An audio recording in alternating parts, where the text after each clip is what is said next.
Hello students, last video में हम लोगों ने अध्याय 6 जीवन की मौलिक इकाई कोशिका फंडामेंटल यूनिट ऑफ सेल के कुछ भागों का अध्ययन किया था। आज हम इसके आगे का अध्ययन करेंगे। तो दोस्तों, कहा जाता है कि जो व्यक्ति दूसरों की सुनता है वो डर जाता है, इसलिए जो व्यक्ति दूसरों की सुनता है वो डर जाता है, और जो व्यक्ति खुद की सुनता है, अपने आप की सुनता है, वो संवर जाता है। तो इसलिए दूसरों की सुन करके डरे नहीं और अपना कार्य छोड़े नहीं, बल्कि जो आपका मन कहता है वह कार्य लगन से करें, आपको सफलता ज़रूर मिलेगा। आइए देखते हैं हम अध्याय 6 जीवन की मौलिक इकाई कोशिका के आगे के टॉपिक्स पार्ट 2 में। अगर आप लोगों ने पार्ट 1 नहीं देखा है इसका तो जल्दी से जा कर के देख लीजिए। और ये है हमारा आज का वीडियो, जिसमें आज हम लोग पढ़ेंगे केंद्रक के बारे में। तो केंद्रक क्या होता है? रॉबर्ट ब्राउन ने सन 1831 में कोशिका के मध्य, किसने? वैज्ञानिक का नाम क्या था? Robert brown. रॉबर्ट ब्राउन ने सन 1831 में कोशिका के मध्य जिस संरचना का अध्ययन किया था, कोशिका के मध्य जिस संरचना का अध्ययन किया था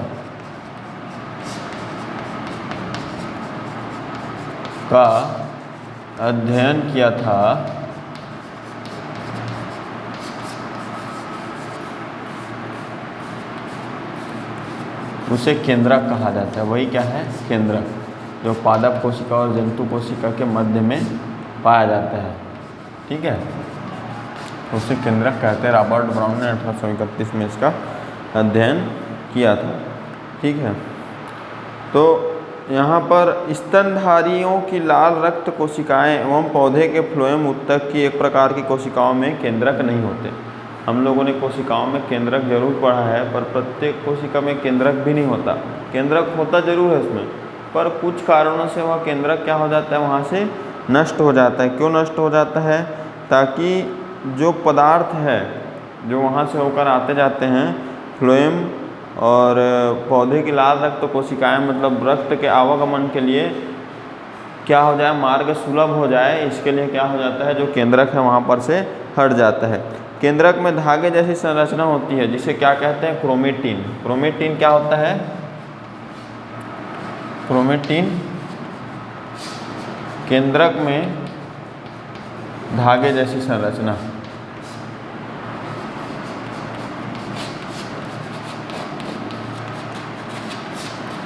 तो केंद्रक में जो धागे जैसी संरचना होती है उसको हम लोग क्या बोलते हैं?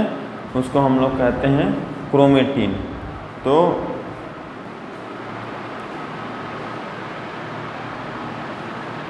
यह मुख्य रूप से आनुवांशिक पदार्थ के बने होते हैं। जैसे ही कोशिका विभाजन के लिए तैयार होती है, ये क्रोमेटिन क्षणों का रूप ले लेते हैं। ये क्रोमेटिन क्या बन जाते हैं? क्षण के जैसे बन जाते हैं। जब क्या होता है? कोशिका विभाजन होता है। कोशिका विभाजन क्यों होता है? नए कोशिकाओं के निर्माण के लिए कोशिका विभाजन होता है। तो कोशिका विभाजन के समय क्रोमेटिन क्या हो जाते हैं? क्षण जैसे आकार के बन जाते हैं।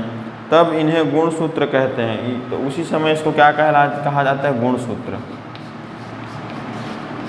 क्रोमोसोम भी कहते हैं इसको, क्रोमोसोम।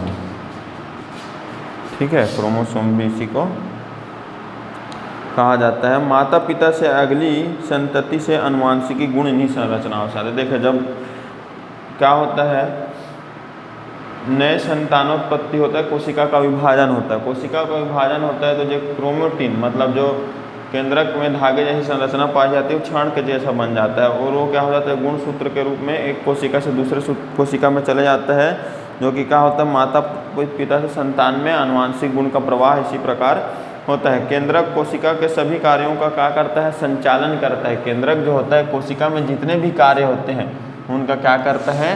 संचालन करता है। ठीक है, संचालन करने का कार्य किसका होता है? कोशिका का। और साथ साथ ये क्या करता है? सभी कार्यों को नियंत्रित भी करता है। नियंत्रण करने का भी कार्य कौन करता है? कोशिका के कार्यों का नियंत्रण केंद्रक करता है। और जीवों के गुणों का निर्धारण भी क्या करता है, गुण का निर्धारण भी कौन करता है, केंद्रक। केंद्रक ही क्या करता है, जीवों के गुणों का निर्धारण। तो ये सभी इसके कार्य हैं, ठीक है। जीवों के गुणों का निर्धारण भी करता है कौन, केंद्रक। केंद्रक और कोशिका द्रव्य के बीच एक झिल्ली होती है जिसे केंद्रक झिल्ली कहते हैं। यह झिल्ली कोशिका झिल्ली का जैसी होती है, हम लोग पढ़ चुके हैं। जीव जगत में वर्गीकरण का एक मुख्य आधार क्या होता है, केंद्रक झिल्ली की उपस्थिति होती है। यदि केंद्रक झिल्ली उपस्थित हो तो यूकैरियोटिक वर्ग और कोशिकाएं, अथवा अगर केंद्रक झिल्ली नहीं हो तो क्या कहलाता है, प्रोकैरियोटिक कहलाता है, मतलब वो पूर्ण रूप से विकसित कोशिका नहीं कहलाता, ठीक है। तो यहाँ पर जानते हैं एसिटाबुलेरिया का प्रयोग, एसिटाबुलेरिया का प्रयोग किया जाता है इसके लिए, एसिटाबुलेरिया।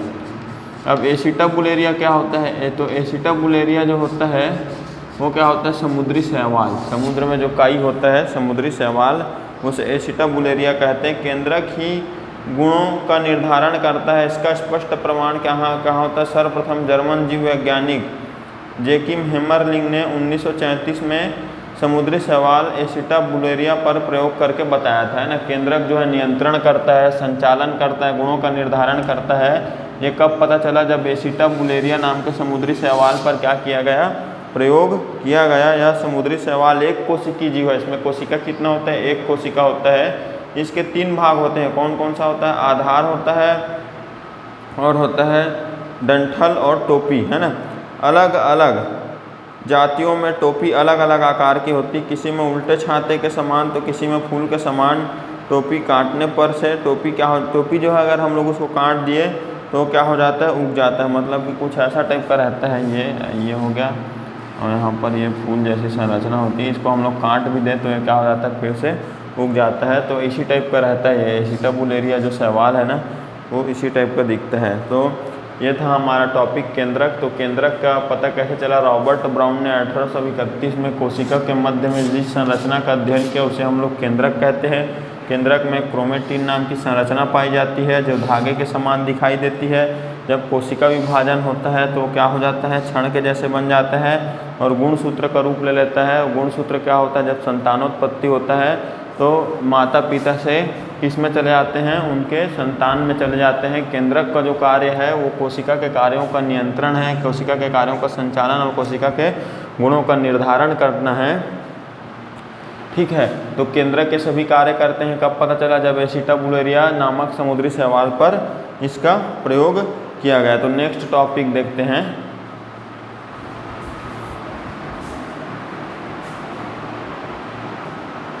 अब देखो नेक्स्ट टॉपिक है अंतःप्रद्रवी जलिका। तो अंतःप्रद्रवी जलिका को हम लोग कुछ टॉपिक्स के माध्यम से समझने का प्रयास करेंगे। तो पहला टॉपिक है मतलब पहला जो पॉइंट है, पॉइंट्स के माध्यम से समझने का प्रयास करेंगे, सॉरी। पहला पॉइंट है कोशिका में झिल्ली युक्त। अगर हम लोग कोशिका को क्या करें, सूक्ष्मदर्शी से देखें तो कोशिका में झिल्ली युक्त नलिकाओं एवं थैलों का एक बहुत बड़ा जाल हमको दिखाई देता है। अगर हम उसको इलेक्ट्रॉन सूक्ष्मदर्शी से देखें तो इलेक्ट्रॉन सूक्ष्मदर्शी पर वो क्या दिखाई देता है, कहीं पर खुरदुरी और कहीं पर चिकनी टाइप का हमको दिखाई देता है ना। खुरदुरी और चिकनी दिखने वाली जो संरचना है ना, उसी को हम लोग क्या कहते हैं, अंतःप्रद्रवी जलिका कहते हैं। जो चिकनी और खुरदुरी संरचना हमको दिखाई देती है इलेक्ट्रॉन सूक्ष्मदर्शी से कोशिका में देखने पर, वही हमारा क्या होता है, अंतःप्रद्रवी जलिका। अब देखो जो खुरदुरी अंतःप्रद्रवी जलिका होता है उसमें राइबोसोम नाम का एक कोशिकांग होता है ना। और राइबोसोम क्या करता है, जो हम लोग भोजन ग्रहण करते हैं उसमें प्रोटीन होता है ना, प्रोटीन को क्या करता है, वो एकत्रित करने का कार्य करता है, वो संश्लेषित करता है प्रोटीन को, कौन, राइबोसोम, जो कि कहाँ पाया जाता है, खुरदुरी अंतःप्रद्रवी जलिका पर। और जो चिकनी अंतःप्रद्रवी जलिका होता है वो क्या करता है, मुख्यतः सबसे मेन काम उसका जो होता है वसा बनाने का कार्य करता है। और वसा बनाने का कार्य करने के कारण ही वो क्या होता है, चिकना होता है। वहाँ से जो वसा बनता है ना, उससे क्या होता है, जैसे कहीं पर केंद्रक झिल्ली है ना, या फिर बाह्य आवरण है हमारे कोशिका का, अगर वो उसको कुछ क्षति पहुंच गई है तो वहाँ पर क्या होता है, उसका बनना और उसके मरम्मत आदि का कार्य किसके द्वारा होता है, चिकनी अंतःप्रद्रवी जलिका से निकलने वाली वसा के द्वारा होता है। तो ये हमारा हो गया अंतःप्रद्रवी जलिका। देखते हैं इसका नेक्स्ट टॉपिक।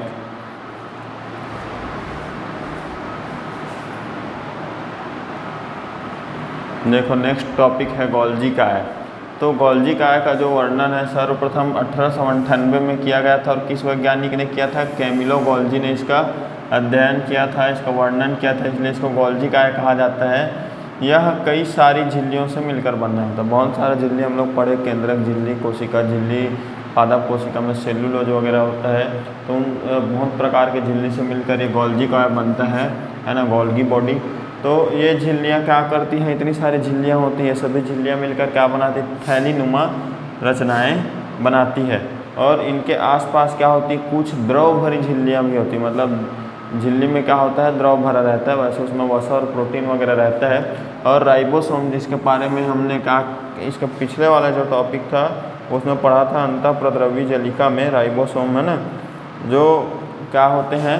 प्रोटीन का संश्लेषण करते हैं, है ना। वो प्रोटीन के बने अन्य पदार्थ किसमें? देखो हम लोग पढ़े थे ना, अंतःप्रद्रवी जलिका में राइबोसोम क्या करता है? प्रोटीन का संश्लेषण करता है। प्रोटीन का संश्लेषण करके क्या करता है? प्रोटीन व अन्य पदार्थों को कहाँ तक पहुँचाता है? वो गोल्जी काय तक पहुँचाता है। गोल्जी काय का कार्य क्या है? गोल्जी काय का कार्य है पदार्थों का आवागमन से पहले क्या करता है? वो पैकेजिंग करता है, उसका पैकेजिंग करता है आवागमन से पहले। प्रोटीन तथा अन्य पदार्थ थैलीनुमा संरचनाओं के अन्य अंगों तक पहुंचाए जाते हैं। थैलीनुमा संरचनाओं के द्वारा प्रोटीन और अन्य पदार्थ जैसे वसा वगैरह हो गया, या और बहुत सारे जैविक पदार्थ होते हैं, वो क्या करते हैं? अन्य अंगों तक पहुंचाए जाते हैं गोल्जी काय के माध्यम से। और अलग अलग कोशिकाओं में गोल्जी काय की संख्या भी क्या होती है? अलग अलग होती है। और गोल्जी काय किन कोशिकाओं में पाए जाते हैं? जो पदार्थों को स्रावित करने वाली कोशिकाएं हैं, मतलब जिन कोशिकाओं से अधिक मात्रा में पदार्थ निकलता है, उन कोशिकाओं में गोल्जी काय पाया जाता है। ठीक है, तो देखते हैं नेक्स्ट टॉपिक।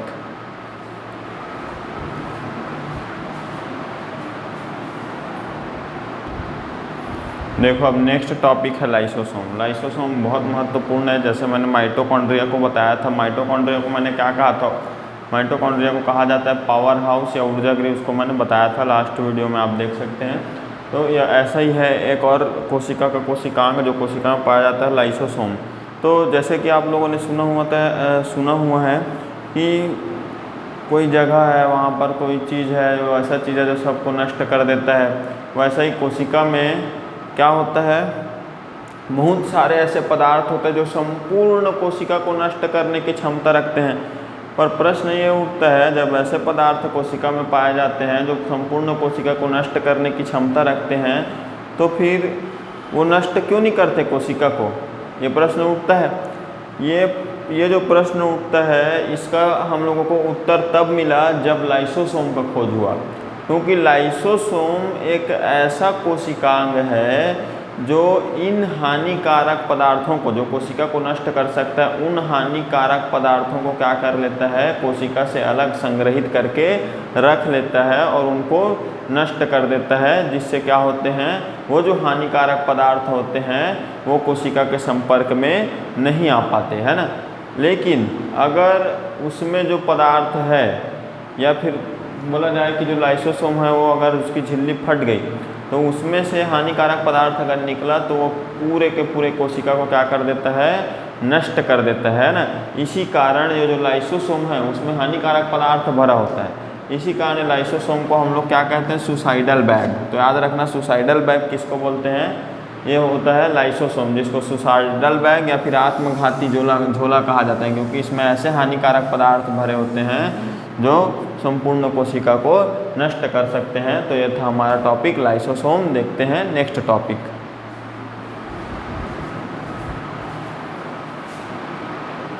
तो नेक्स्ट टॉपिक है आपका रिक्तिकाएँ। रिक्तिकाएँ जिसको बोला जाता है वैक्यूल्स, है ना, वैक्यूल्स। तो रिक्तिकाएँ क्या होती है? जब मैंने जंतु कोशिका बनाया हुआ था, तो जंतु कोशिका में पादप कोशिका में आपने देखा होगा एक बड़ा सा पदार्थ बीच में था।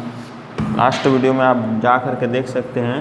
तो बीच में जो जब बड़ा सा पदार्थ होता है ना, जो पादप कोशिका में होता है, उसमें बहुत सारे पदार्थ क्या होते हैं? उसमें बहुत सारे पदार्थ भरे हुए होते हैं, है ना। इसको हम लोग क्या कहते हैं? रिक्तिकाएँ, है ना। जो क्या होता है? पादप कोशिका में बहुत बड़े रूप में पाया जाता है, इसमें बहुत सारे पदार्थ भरे हुए होते हैं।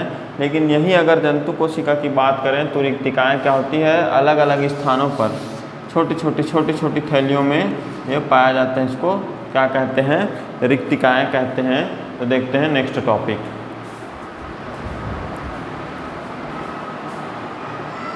तो अंतःझिल्ली तंत्र की कार्यप्रणाली क्या होती है? हम लोग राइबोसोम के बारे में पढ़े थे।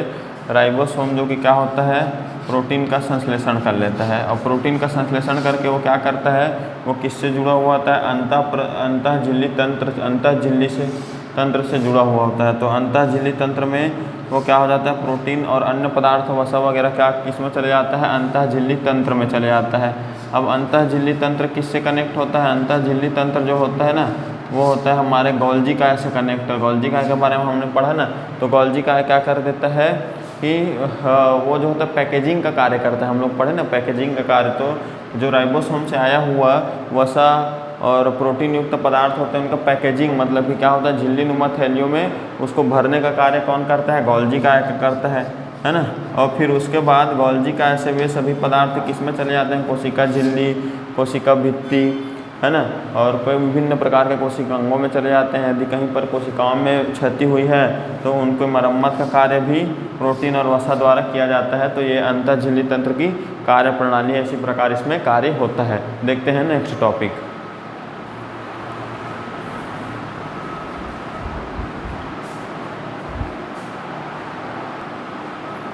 तो देखते हैं नेक्स्ट टॉपिक, लवक। तो लवक दो प्रकार का होता है, रंगहीन लवक और रंगीन लवक। मैंने बताया ही था। जो हरित लवक होता है या जो क्लोरोप्लास्ट होता है उसके बारे में जो पहले वीडियो उसमें विस्तार से वर्णन किया था, उसको आप देख सकते हैं। इसके पहले माइटोकॉन्ड्रिया, जिसको पावर हाउस या ऊर्जागृह कहा जाता है, उसको भी मैंने पहले वीडियो में बताया था। प्रोकैरियोटिक कोशिकाएँ वे कोशिकाएँ होती है जिनमें क्या होते हैं, बहुत सारे पदार्थ अनुपस्थित होते हैं, है ना, परंतु उसमें क्रिया होता है कोशिका भित्ति और कोशिका झिल्ली उसमें पाया जाता है। कोशिका सिद्धांत क्या है, देखो प्रारंभ में जब आनुवांशिकी का अध्ययन किया जाता था, मतलब संतानोत्पत्ति का अध्ययन किया जाता था, एक जीव से दूसरे जीव का निर्माण किस प्रकार होता है, तो ये एक रहस्य बना हुआ था। परंतु बाद में पता चला कि जो कोशिकाएं होती, कोशिकाओं का निर्माण क्या होती है, पुरानी कोशिकाओं से, मतलब प्रत्येक कोशिका का निर्माण क्या होता है, पूर्ववर्ती कोशिकाओं से होता है। तो इस प्रकार ये हमको इसका क्लियर जवाब मिला। कोशिकाएं अक्सर छोटी होती हैं, बड़ी नहीं क्यों? देखो अगर कोशिकाएं छोटी होती है तो हम लोगों ने पढ़ा कि कई प्रकार के द्रव्य होते हैं, वसा होते हैं, प्रोटीन होते हैं, जिनका आवागमन करना होता है। अगर वे दूर होंगी तो आवागमन करने के लिए सुलभ नहीं होगा।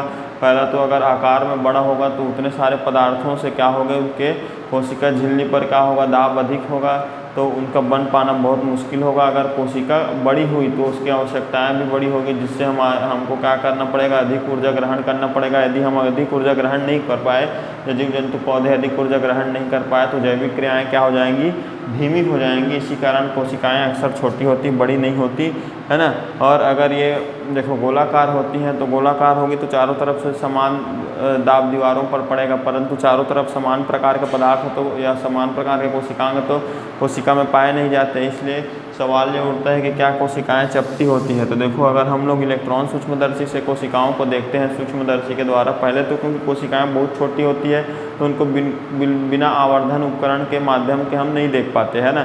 तो उसको देखते हैं जब तो हमें बहुत प्रकार के कोशिकांग दिखाई पड़ते हैं, परंतु उसकी मोटाई हमें पता नहीं चल पाता। परंतु कुछ जैसी कोशिकाएं होती है, अंडे की हो गया, चाहे संतरे के बाह्य आवरण की, तो उसके द्वारा हम लोग कोशिकाओं के बारे में पता कर सकते हैं। परंतु ये नहीं बोल सकते कि क्लियर वो चपटी होती है या नहीं होती, क्योंकि उनकी मोटाई का ठीक हमें अनुमान लगाना पाना या अभी तक के उसका खोज नहीं हुआ है, तो ये बता पाना मुश्किल है। तो देखो स्टूडेंट्स, इसके आगे जो है क्वेश्चन आंसर है अध्याय 6 के। तो ये अध्याय 6 हमारा कंप्लीट हो चुका है। तो इसके आगे जो अभ्यास के प्रश्न हैं उसको मैं हमारे YouTube जो चैनल है उसके कम्युनिटी सेक्शन में पोस्ट मैं कर दूंगा, और हमारा जो पाठक एजुकेशन इंस्टीट्यूट का फेसबुक पेज है उसमें भी अध्याय 6 के प्रश्नों के उत्तर को मैं अपलोड कर लूँगा। जिन स्टूडेंट्स को देखना हो और यूट्यूब के कम्युनिटी सेक्शन में जा कर के इसका आंसर देख सकते हैं, या फिर हमारा फेसबुक जो पेज है पाठक एजुकेशन इंस्टीट्यूट का, उसमें जा कर के आंसर को देख सकते हैं। धन्यवाद स्टूडेंट्स, मिलते हैं अगली वीडियो में, तब तक के लिए खूब मेहनत कीजिए।